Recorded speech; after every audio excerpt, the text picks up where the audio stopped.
Bonjour, bonsoir à vous toutes et à vous tous et bienvenue à cette nouvelle sortie d'Info Pacifique pour cette semaine. Le samedi 15 mai ramène les 6 ans d'existence du journal Le National. À partir de cette date, un format papier vous sera présenté chaque semaine. Le National présente ses plus sincères remerciements à ses collaborateurs et commanditaires pour leur soutien indéfectible tout le long de cette période.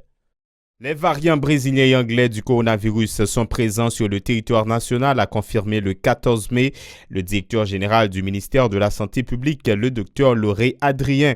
Il préconise toujours le respect des gestes barrières, dont le port du masque, la distanciation physique et le lavage des mains. Plusieurs citoyens de la capitale nourrissent des suspicions quant à l'identification des variants brésiliens et anglais du coronavirus sur le territoire national. Les 3 jours de prière et de jeûne du secteur protestant en faveur du pays débutent le samedi 15 mai. Les organisateurs entendent attirer la ferveur du Très-Haut sur Haïti en proie à une crise pluridimensionnelle. La CNDDR a clôturé le 14 mai à Pétionville un atelier de 3 jours autour de la finalisation et la validation du document sur la stratégie nationale de désarmement. Et à l'étranger, l'artillerie israélienne a bombardé le nord de Gaza tôt ce vendredi matin. Objectif est tenter de détruire un vaste réseau de tunnels souterrains du Hamas selon l'armée.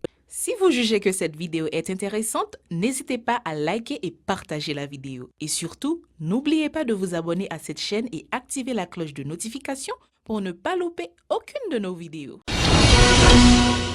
Comme annoncé en titre, le samedi 15 mai ramène les 6 ans d'existence du journal Le National. À partir de cette date, un format papier vous sera présenté chaque semaine. Le National présente ses plus sincères remerciements à ses collaborateurs et commanditaires pour leur soutien indéfectible tout le long de cette période.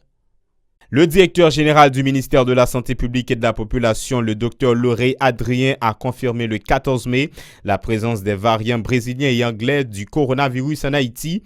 Le responsable préconise une fois de plus le respect des gestes barrières tels le port du masque, la distanciation physique et le lavage des mains pour faire face à la situation. Le 13 mai encore, les autorités sanitaires avaient indiqué avoir recensé 5 morts liés au coronavirus et 78 nouveaux cas confirmés, ce qui porte à 13 305 cas confirmés, 271 décès, 1932 cas hospitalisés et 12 413 cas traités. Plusieurs citoyens de la capitale nourrissent des suspicions quant à l'identification des variants brésiliens et anglais du coronavirus sur le territoire national. Pour eux, c'est une manœuvre du gouvernement indiquant que le pays a été épargné des effets dévastateurs annoncés lors de la première vague de la maladie. Ils dénoncent l'instrumentalisation de la maladie faite par les autorités, ajoutant que le gouvernement n'a mis en place aucune structure pour respecter les gestes barrières qu'il préconise. Écoutons-les au micro de Ishrezil et Wilkens Moïse. Corona tourné, est-ce qu'elle était finie ou parce que tout le temps il va parler de corona, mais nous-mêmes nous pas connaît si c'est corona vraiment. Mais dans le moment où tu as parlé de corona, mais en pile monde te gen fièvre. En pile monde te gen fièvre. Il y a des maladies qui ont un côté lié, on demande pour nous retourner avec cache-nez, pour nous continuer à faire laver mais nous j'en nous te qu'on faire et puis pour nous faire thé pour nous boire. Mais nous dans le pays, nous n'avons pas de monde qui régler rien pour nous. C'est nous-mêmes qui dégagent nous. Peut-être nous pour nous faire 50 gouttes dans la rue, pour nous faire petit nous manger. Nous ne pouvons pas pour payer à ta ferme, on comprend nous une liberté pour nous sortir, venir faire 50 gouttes pour nous acheter un pain. Par ailleurs, ces gens ont critiqué la gestion faite du coronavirus par l'équipe au pouvoir, estimant que les membres de la population ignorent encore l'existence de la maladie.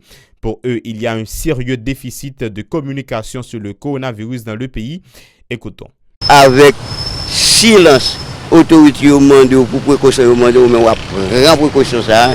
De quoi qui, s'il t'a venir là, pour les aider. L'autre pays qui gagne tête ensemble, qui a pensé pour pays, les maladies entrent dans le pays, comment la ravager. C'est où même qui là, même au l'hôpital, même au centre de santé, pas gagner. Hein? Comment on va le faire? Mon cher, en tous les cas, juste, auparavant les maladies à devenir, c'est que c'est l'autre. Et pendant que mon voyage venu, entre-sorti, maladie à devenir fréquentée en pile monde, il était fréquenté. Les 3 jours de prière et de jeûne du secteur protestant en faveur du pays débutent le samedi 15 mai. Les organisateurs entendent attirer la ferveur du Très-Haut sur Haïti en proie à une crise multisectorielle. Pour eux, cette initiative devrait permettre aux Haïtiens de retrouver la voie tracée pour vivre dans la paix, la sécurité et la dignité, qui sont les piliers du bien-être collectif. Écoutons le pasteur Gérald Bataille qui exprimait son désarroi face à la situation critique du pays au micro de Wilkins Moïse. Il y a 3 jours de prière, jeûne et de prière, dans tout le pays. Donc, samedi, dimanche, lundi. Et pas oublier, dans lundi matin, nous prenons l'église là, et nous prenons sortir, ça prend dépend qui zone goye, est-ce qu'on prêt avec Carrefour aéroport, Carrefour résistance là.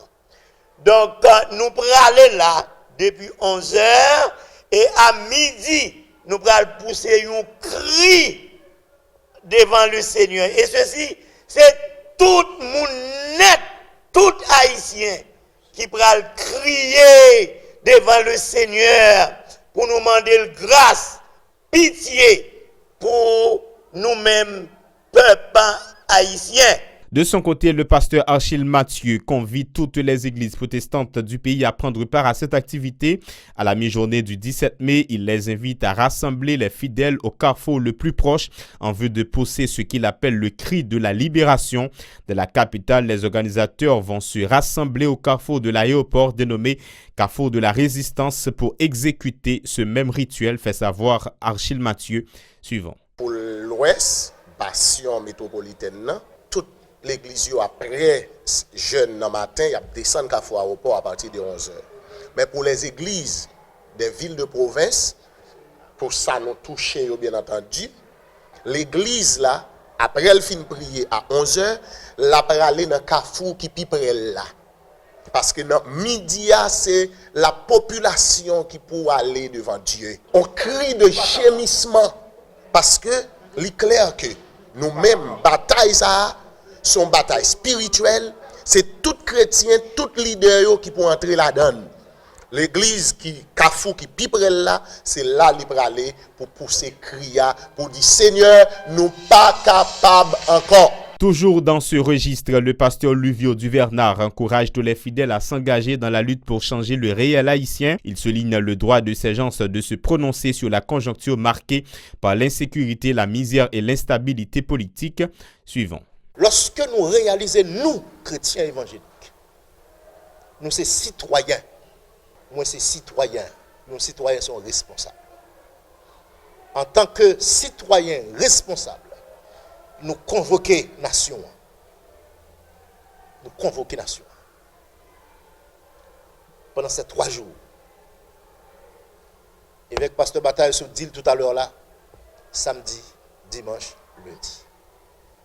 Lundi, de 11h à 1h, dans Carrefour Résistance. Là. Mes amis, là, à midi, à bon cri ça, la irrésistible cri ça. Cri ça, ben, le dernier cri ça. La Commission nationale de désarmement, démantèlement et réinsertion CNDDR a clôturé le 14 mai à Pétionville un atelier de 3 jours autour de la finalisation et la validation du document sur la stratégie nationale de désarmement, démantèlement, réinsertion et réduction de la violence communautaire en Haïti. Selon la secrétaire générale et porte-parole de la CNDDR, Gates Sironel Charles, plusieurs partenaires locaux et étrangers, dont le BINU et le PNUD, ont pris part à ces assises visant à recueillir les points de vue des intéressés sur le sujet. Gretz Sironel Charles, le micro de Wesley Bernard Jean-Baptiste et Kessie Julien. Normalement, pour bilan 3 jours, premier jour était tout à fait satisfaisant. Deuxième jour, c'est la même chose.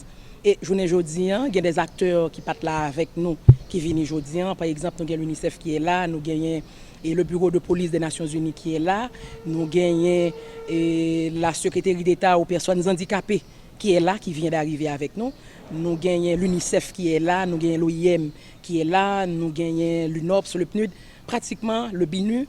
Et nous prenons compte recommandations différents partenaires et nous presque voulons assurer nous que après troisième jour ça qui a fini aujourd'hui, que tout le monde a vraiment bien approprié de ça qui est le document de stratégie nationale là, normalement qui allait baser sur 3 axes. Un axe de sécurité, un axe de protection et un axe de relèvement communautaire. Par ailleurs, la secrétaire générale de la CNDDR a promis d'assurer le suivi de ces travaux après l'adoption du document. En ce sens, elle annonce des tournées à travers les différentes régions du pays en vue de les présenter aux citoyens. Après document ça, parce que nous allons gagner après document ça pour nous élaborer programme spécifique en fonction de ministères. Donc nous espérons que dans ton petit crasse qui vient pour venir, nous allons pour nous faire des rencontres au niveau communautaire. Parce que la stratégie nationale de désarmement, ce n'est pas seulement nous voulons un document qui est dans l'air, qui pour peut-être, je n'ai c'est pour les ministères, c'est pour la galerie. Non, ce n'est pas ça du tout. Donc nous allons arriver dans la communauté, nous allons arriver dans le quartier, nous allons arriver à une population. Et nous allons continuer à faire ça, des tables sectorielles pour nous arriver de manière à ce que tout le monde, communauté haïtienne de manière générale, capable d'approprier de documents ça, qui c'est un outils qui prennent là pour stabilité, sont des outils qui prennent là pour la bonne gouvernance et pour renforcer la bonne gouvernance, sont des outils vraiment qui prennent là pour assurer la sécurité. Madame la secrétaire générale, Dans l'international, l'artillerie israélienne a bombardé le nord de Gaza tôt ce vendredi matin. Objectif, tenter de détruire un vaste réseau de tunnels souterrains du Hamas selon l'armée. Ce pillonnage intensif se rapproche de zones densément peuplées. Tahal affirme avoir atteint 150 cibles. Tout semble tendre vers une incursion de troupes israéliennes en territoire palestinien comme en 2014. Des chars et des blindés sont massés le long de la frontière de la bande de Gaza depuis hier après-midi. Le ministère de la Défense a donné le feu vert à l'armée pour mobiliser 9000 réservistes. Et la nuit dernière, des informations contradictoires ont émané du porte-parole de Tsahal. Il a d'abord annoncé que des troupes étaient entrées sur le territoire palestinien. Puis, 2 heures plus tard, a dit le contraire. Toute la nuit, Tsahal a encore bombardé des cibles de Hamas et le mouvement islamiste a répondu par des tirs de centaines de roquettes. Les civils palestiniens sont ceux qui pâtissent le plus de ce conflit entre le Hamas et Israël. Selon les autorités sanitaires de Gaza, au moins 109 Palestiniens ont été tués depuis lundi, dont 28 enfants et 15 femmes. Plus de 620 personnes ont été blessées. Les pertes sont moins élevées en Israël, 7 morts dont un enfant. Et Tsahal explique par l'efficacité du bouclier antimissile alors que 1800 roquettes ont été tirées depuis la bande de Gaza. C'est la fin de ce journal. Merci de l'avoir suivi. Restez connectés à la télévision Pacifique pour la suite de la programmation.